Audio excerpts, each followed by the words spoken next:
Hi everyone, my name is Hyung, and I'm the founder and CEO of AWARE, Animal Welfare Awareness Research and Education, and that we are a nonprofit group focused on enhancing animal welfare policies. Our focus area includes the welfare of farm animals and wild animals in captivity and companion animals and animals used in research. And today, I will be I will be presenting how we successfully campaigned to ban wild animal cafes in South Korea. Okay. First, I would like to start with a little background. So laws regulating zoos and aquariums didn't exist for 100 years in South Korea. So there were no animal welfare codes or no public safety measures. So if anyone had animals in place, and then they could operate a zoo. And I started campaigning about like 12 to 13 years ago. And after years of campaigning, and then the Act on the Management of Zoos and Aquarium was enacted in 2016. Actually, some of you here actually signed the petition to support the bill like 10 years ago. So if you did, and then your support paid off. However, due to the thanks to the opposition of captive industry, actually the provisions to ensure animal welfare were omitted in the legislative process.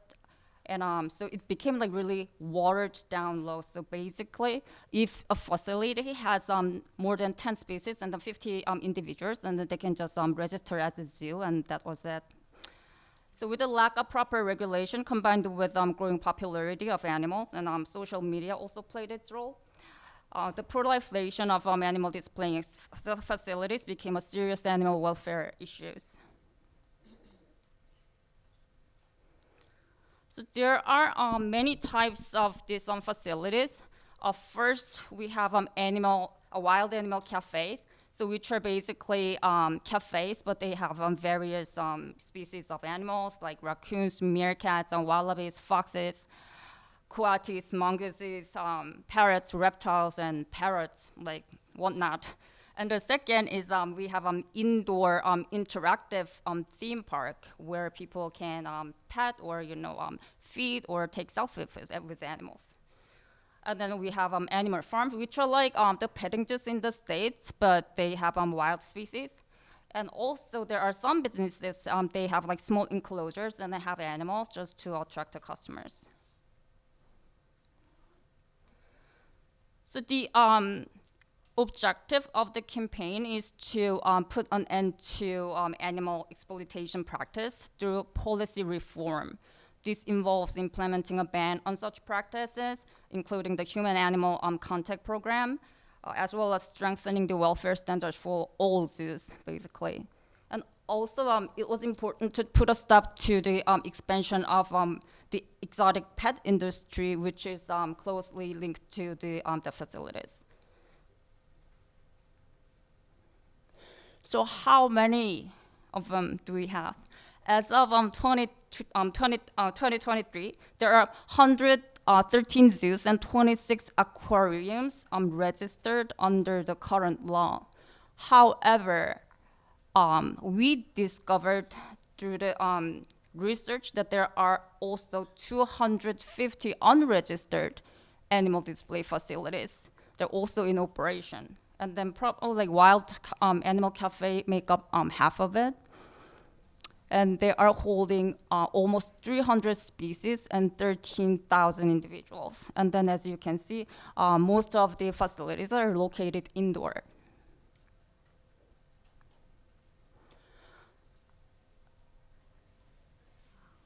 And I don't want to spend too much time discussing the welfare issues because finally I'm with a full of people who understand how bad it is to animals. But I would like to just mention a few points. So while any captive environment don't accommodate the biological and then behavioral needs of animals, in indoor settings, it's much more difficult to create the complexity in terms of substrates, structures, or enrichment, like anything that can enrich the lives of animals. It's like, imagine that having those animals in your living room or your favorite cafe. I mean, there's not much that can be provided if even if you wanted to.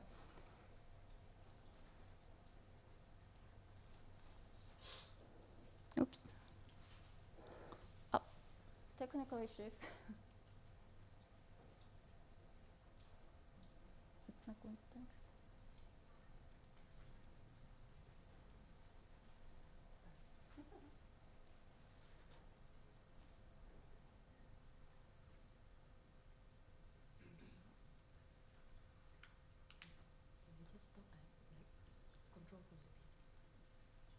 Oh.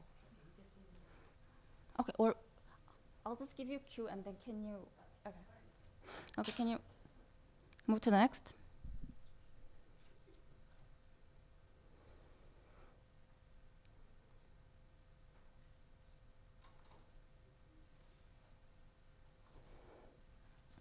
Okay.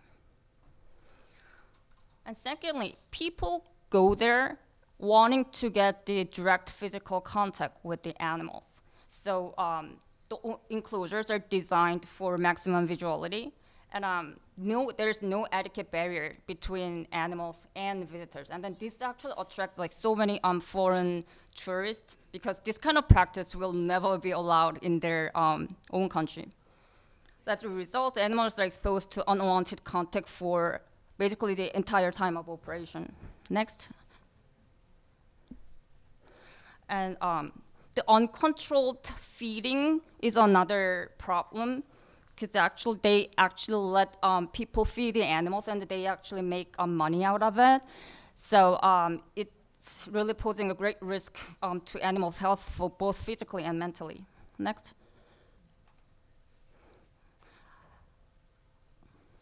Yeah, I mean, you'd be amazed if the animals are healthy, right? And then unfortunately, the adequate veterinary care is never provided. Next. And also, inappropriate social grouping is a huge problem because like, a lot of cases, species living in social groups are often living in solitary confinement, and also keeping incompatible individuals or species in the same enclosure can result in injuries or infertility.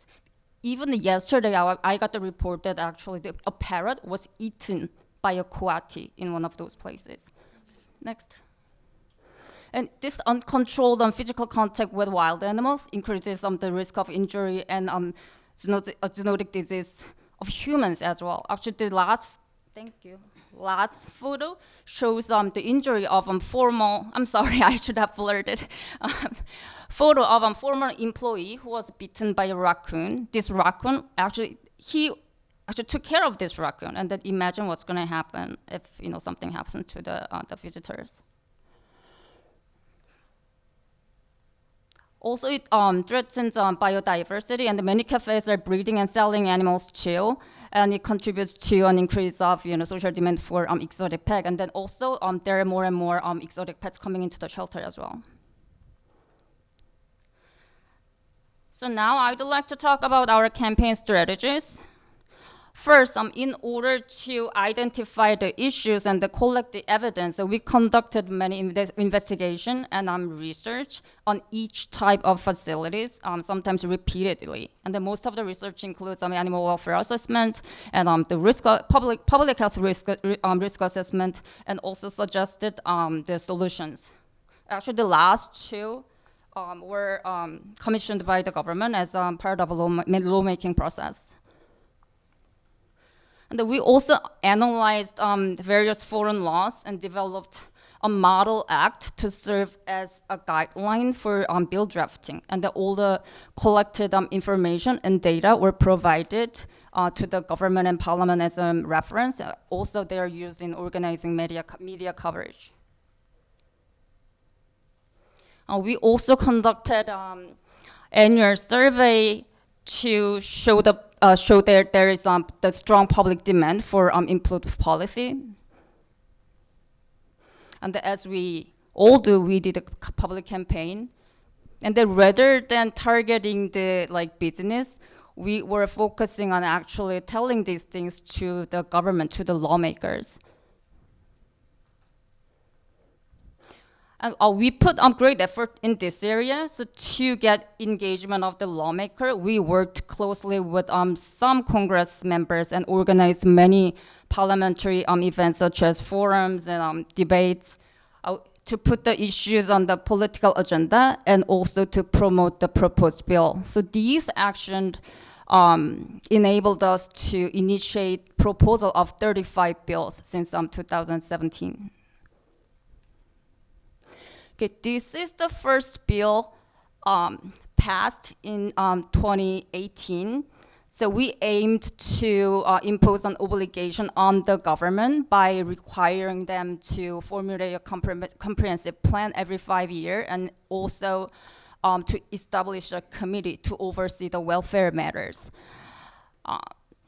So as a member of the committee, I was actually able to take part in creating the plan and ensure that all the necessary provisions are included. So by 2025, the government should take measures to improve the welfare of animals and strengthen the standards for the operation and conduct the regular inspection and welfare assessment and ban unregistered facilities and convert the role of youth to conservation. I'm not sure how well this will go, but anyways. And anyways, these every plan of this every detail of this plan was couldn't be carried out without the full revision of the law. So now the responsibility is back on the parliament again. So it's kind of like this situation. It's kind of funny that the government and the parliament are like playing ping pong. This is your responsibility. So we spent about a year drafting the full bill for the full revision of the act, and finally in 2021, the full amendment bill on the act on the management of zoos and aquariums and the partial amendment bill on the Wildlife Management and Protection Act were proposed and passed the parliament last year, December. It was like the happiest day of my life. So under the new law, the existing registration system will convert into the license system, and then we will appoint zoo and aquarium inspector for the regular assessment. And displaying wildlife species other than licensed zoos, such as in the cafe or mobile zoos, will be prohibited. With a grace period of 4 years. So existing cafes will shut down after 4 years, and then they can open the new cafe. And also the government is already establishing shelters to protect the animals. They can be abandoned when the cafe closes. And I didn't spend that much time talking about citation, but I really liked this part, that now we can prescribe the list of species that are unsuitable for public displaying, which took a lot of effort to put that in. So now it's only sedation, but I plan to expand it to more species. And also the human-animal interaction program that can harm the welfare of animals will be prohibited. And also we are implementing a positive list system which prescribes a list of species that can be privately owned.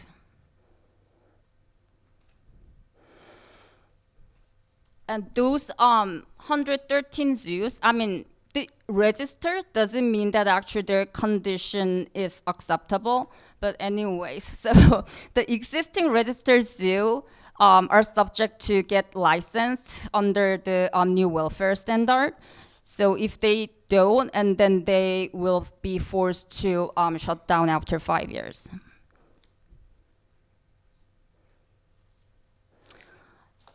So this is some of the lessons that we learned. The animal welfare group can have significant impact on law formulation by contributing to the process rather than just making demand for better law. And conducting through research, although it's really time-consuming and not best for fundraising, because no one really wants to give you money when you're going back to the same cafe like over 100 times and then writing reports. But anyways, it really benefit the campaign and increase the chances of success. Actually, having the information that no one has really puts you in the leading position in the game. And then understanding the legislative and political landscape is also essential for building a successful campaign. And laws can be used creatively to engage other parties in the process. Like for instance, our 2018 revision included provisions on like defining terms and establishing committee or plan, and then like they might seem like vague compared to implementing, the complete ban or something. People wondered like what can they do to animals, but actually it really helped to move forward toward achieving our goal.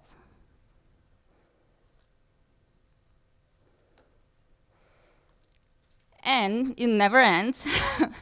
So currently we're establishing subordinate status. So I am basically facing a lot of negotiations and fights every day, because we still have like two more months to go before enactment. And some provisions were forced to be conceded during negotiation. For instance, actually we have an exemption on our display ban, because like, if it's not mammal for bird or like reptiles, actually they can make an exemption if they have like less risk on spreading zoonosis. So we are already preparing another bill to fix it. And as we all know, improving standard is simply not enough. So we are also working on to revise our civil law for the recognition of animal sentience in our legal system for the fundamental change. And without proper enforcement in place, nothing changed. Without enforcement, law is just basically a piece of paper. So we will monitor the enforcement and just keep doing our research to address if there are remaining issues or the new issues. Hopefully not after the law takes effect in December.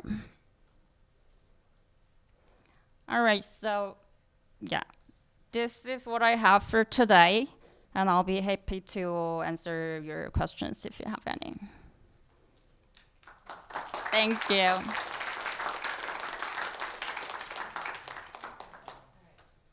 Excellent presentation. And I was a bit curious regarding the status of wildlife farming in South Korea.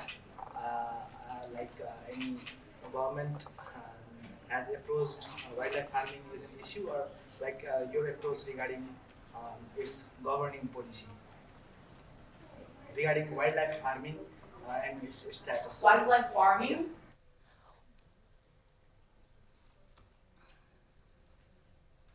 Actually, farming wildlife is prohibited in Korea. Is it prohibited, or it's legal? There are a list of species that can actually farm commercially, and that there is some ostrich, but there is not that many. It's on the list, but you mean for consumption? Yeah. Yeah, as far as I know, we don't farm wild species for consumption. I'm raising this issue because, especially in the country where I belong, now recently the government has been working on making this possible regarding the wildlife farming, is in maintenance of some of the species, not all the species, and giving the license to the owner, and they can only keep the F1 generation, and they can just breed it. They cannot shed the seed species, they cannot trade, but the other generation species they can trade. So I guess these issues also should be addressed as well, if anyone to raise it. Under our new law, if you want to breed the species that's on the positive list, you will need to get the license from the government. But it's not for animal for consumption.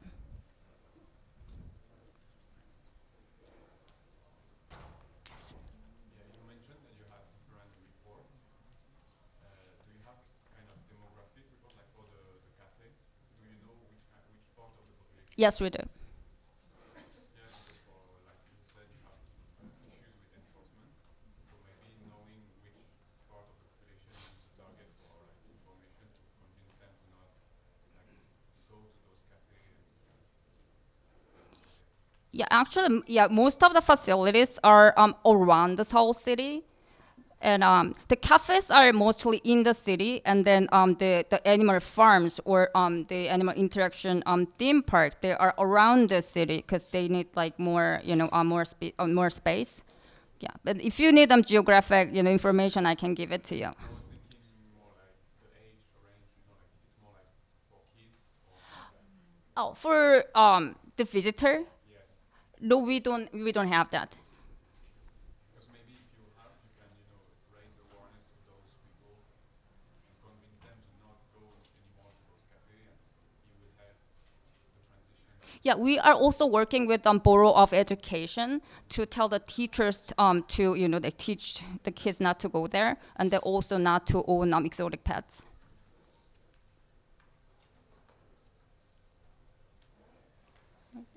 Actually, thanks for listening, and yeah, and we're also working on the farm animal welfare and the protection of shelter animals, and also we're doing humane treatment of invasive alien species. So if you are working on the same project, then just talk to me when I'm just standing awkwardly. Right? Thank you.